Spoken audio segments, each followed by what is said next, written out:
Hello, I'm Mario Toneguzzi, managing editor of Canada's Entrepreneur, taking care of business today with Mike Holden, who is Business Council of Alberta's Vice President of Policy and Chief Economist. Thanks for joining us, Mike, today.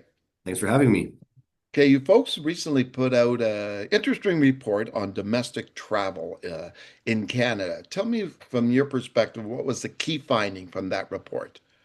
Well, we started doing this work. We did this work looking at the relative cost of air travel versus rail travel, and it's not that we were trying to compare the two necessarily as a binary choice set, but we were just looking at the way in which the federal government treats the one versus the other. And so, in the case of rail, there's a passenger rail rather. There's a lot of subsidies and support that go to it, and we see the federal government spending what is probably a minimum planned $80 billion to build a high-speed rail link between Quebec City and Toronto on the one hand, and on the other, you see a 65% increase in airline fees that the federal government charges on top of the base ticket price on air travel.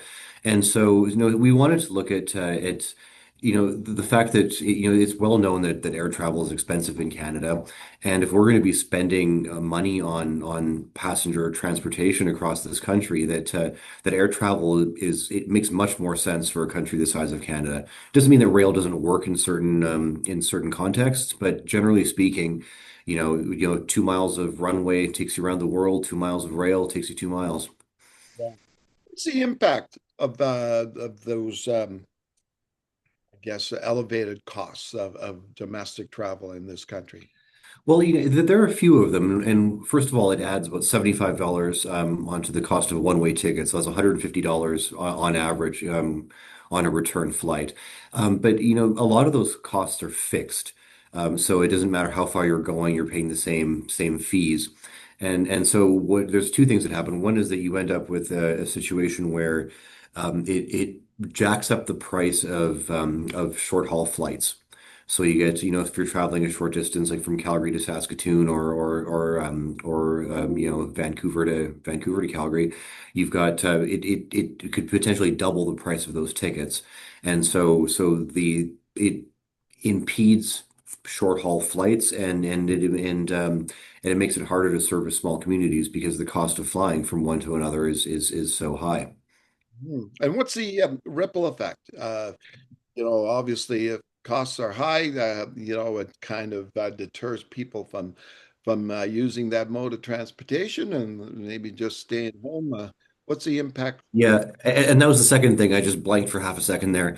It's um, fewer people fly, than otherwise might, and so there was one study that we looked at that suggested that if we brought those fees that I'm talking about here on air travel down to the international average or the average of comparable countries, that you could see up to 12 million additional passenger boardings per year.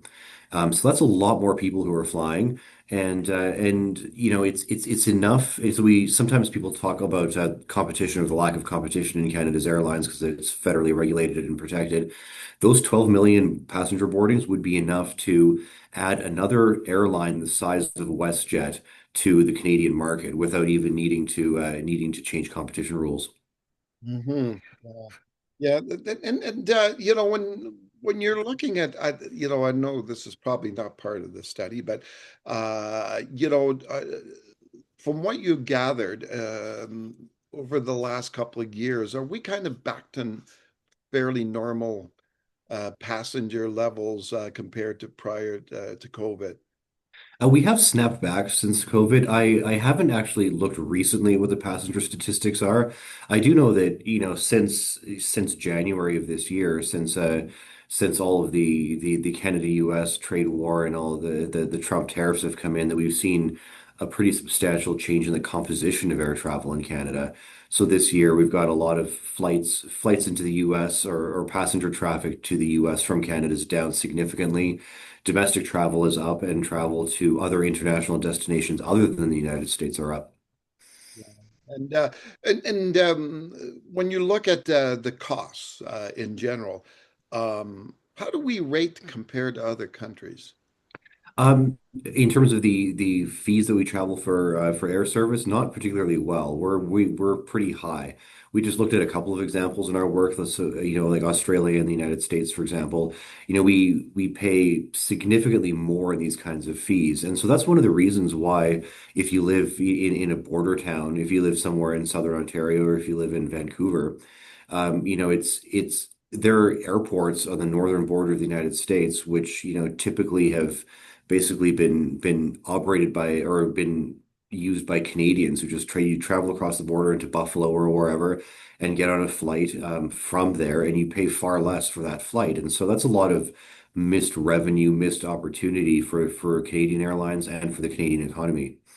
Hey, wonderful. Thanks so much, Mike, for joining us today. No problem. Thank you. Hey, that was Mike Holden, who is Vice President of Policy and Chief Economist for the Business Council of Alberta. I'm Mario Toneguzzi with Canada's Entrepreneur. Thanks for joining us today.